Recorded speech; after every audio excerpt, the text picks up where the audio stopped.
we've seen that we can take a position plot and find the velocity at any given moment by drawing a line to that plot and then taking the slope of it. You might think that there should be some way of taking velocity information and getting displacements out of it, and of course there is. So imagine something that moves at a constant velocity of 12 meters per second. What is its displacement between t equals 2 seconds and t equals 5 seconds? Well, we say that the velocity is delta x over delta t. Because this velocity is constant, that means that the actual velocity at any given moment is the average velocity. For a thing that's constant, the instantaneous value is the average value because it never changes. So we can take what is really v average and use that formula. That means we can then invert it, and we can say, well, then if I solve this over, delta x is v delta t. By the way, you can do that because these are algebraic quantities. When you get into calculus and you have a slightly different, although similar sounding relation, that v is dx dt, you should not do this. You should not, don't do that dx is v dt. It'll make your math teachers upset if you're not careful.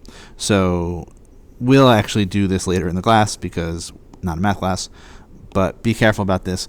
Here, this is algebraic, so we can just invert this. This is an actual division, and so I can say that delta x is v delta t, or 12 meters per second times 5 seconds minus 2 seconds, or 36 meters, which certainly makes sense. It traveled for 3 seconds at a speed of 12 meters per second, so it should have gone 36 meters. Here's what that would look like graphically on a VT plot. So again, we say we have velocity on this axis and time on this axis, and it has a constant velocity of 12, so this is the velocity for the object.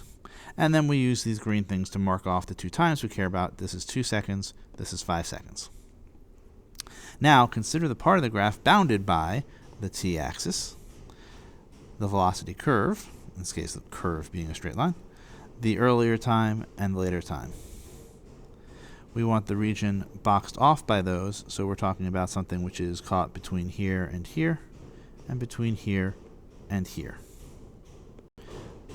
That is, of course, this region here. What's the area of that region? Well, since the region is a rectangle, it's pretty easy. It's base times height. Our base is 3 seconds. Our height is 12 meters per second.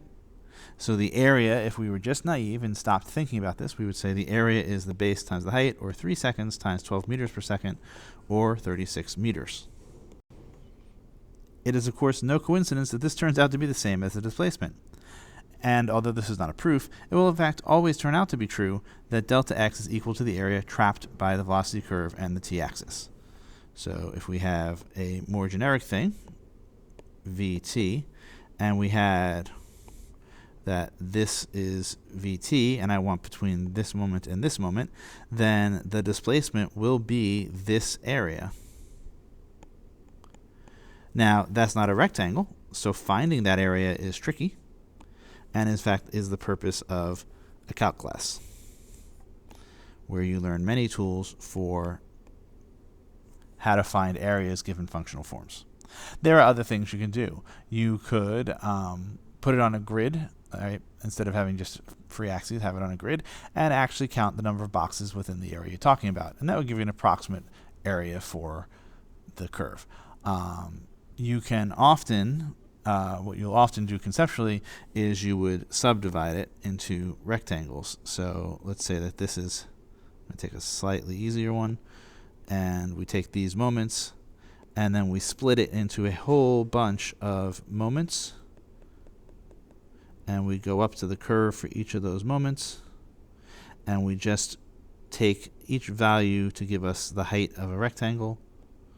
Sometimes the rectangle will not fit nicely, so we'll miss some area, but we would just fill in all these little rectangles, compute their areas, and say that's approximately the area of the curve.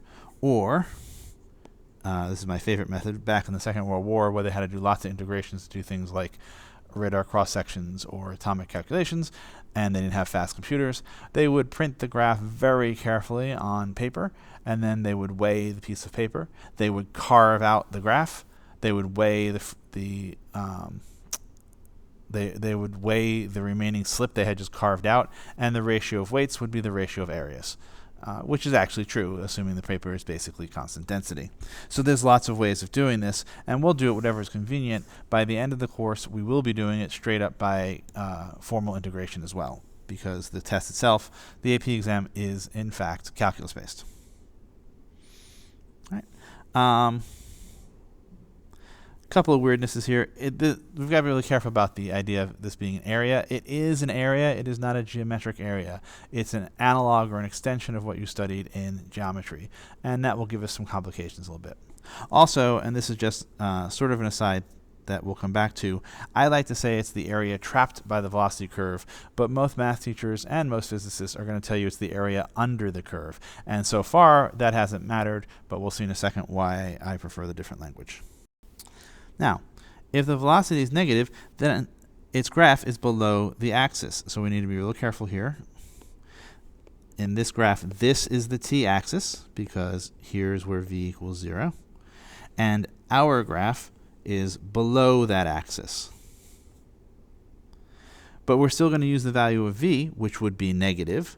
So the area that results is negative, right? If we did this one, we would have... if we do the calculation, we would have the area is still 3 seconds in base, but now it's minus 12 meters per second, or minus 36 meters total.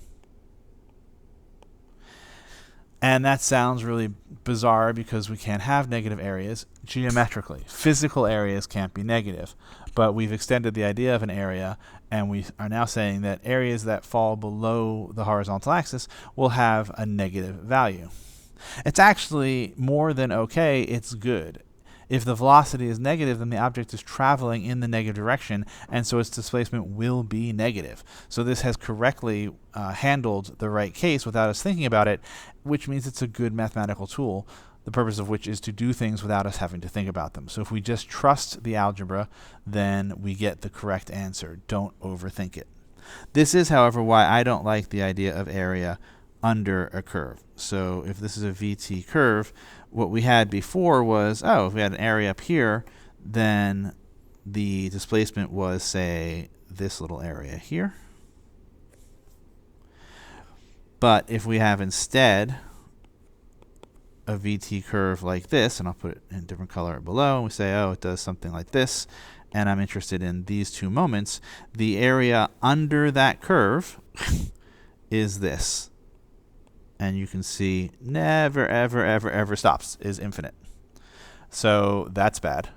And that's why I prefer the area trapped by the curve and the horizontal axis and your two time intervals. So this is the area, the displacement of that red velocity, not the red shaded area. This is why I use the word area trapped, and I try and be very consistent, but I learned it as area under, and sometimes I fall back into bad habits. Certainly you'll never be dinged one way or the other. It is standard to call it area under the curve. But be careful when you say that, because we mean under in a very bizarre way here. We really mean the area trapped between it and the axis.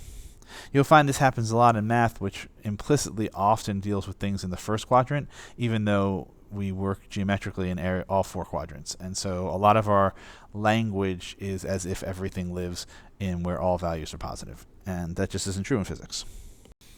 All right. The graphs represent the velocity of two toy robots moving in one dimension for a particular time interval. Both graphs have the same time and velocity scales. Is the magnitude of displacement of the robot for the entire time interval shown? Is it greater in case A, or greater in case B, or the same in both cases? And explain your reasoning. So maybe the easiest thing is sort of look at what we have here. If we look at robot A, during the first part of the journey, the area trapped is this triangle, has some negative value to it. The robot is moving opposite our direction. So if eastward were positive, the robot starts off moving westward. It comes to rest here, turns around, and then it starts moving eastward. And we get this. But we see that these two physical triangles are the same. They're similar triangles. In fact, they're congruent triangles geometrically. But the red one counts as negative area. So the total displacement here is 0. On the other hand, for part B, we have these two. Oops, let's do it this way.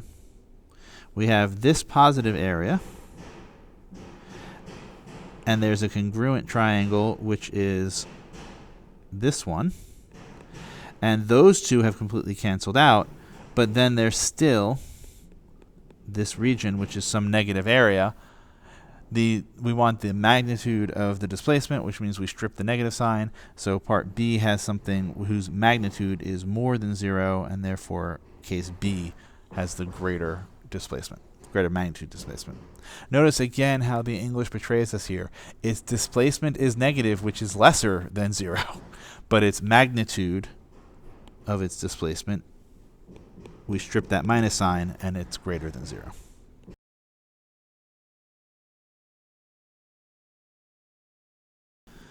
Shown below are 6 velocity time graphs for toy robots that travel on a straight hallway. Yay, the robots. All graphs have the same time and velocity scales. Draw a blue circle around the case or cases with displacements of greatest magnitude, and a red circle around the case or cases with displacement of least magnitude. So we scan up here, and really for a thing like this, definitely let's take a look over and start saying some of these will be interesting, some won't. In fact, E immediately jumps out, because we look at E, and again we see that we have a similar triangle here. In fact, a congruent triangle to here and here. So the total displacement here is 0, which means this has to be one of the least. Since if we're comparing magnitudes, 0 is the least possible. Nobody else has an above and beyond, right? No one else has a thing that crosses the axis, so nobody else can have a 0. So E is absolutely the least magnitude. For the others, we'll need to compute the areas.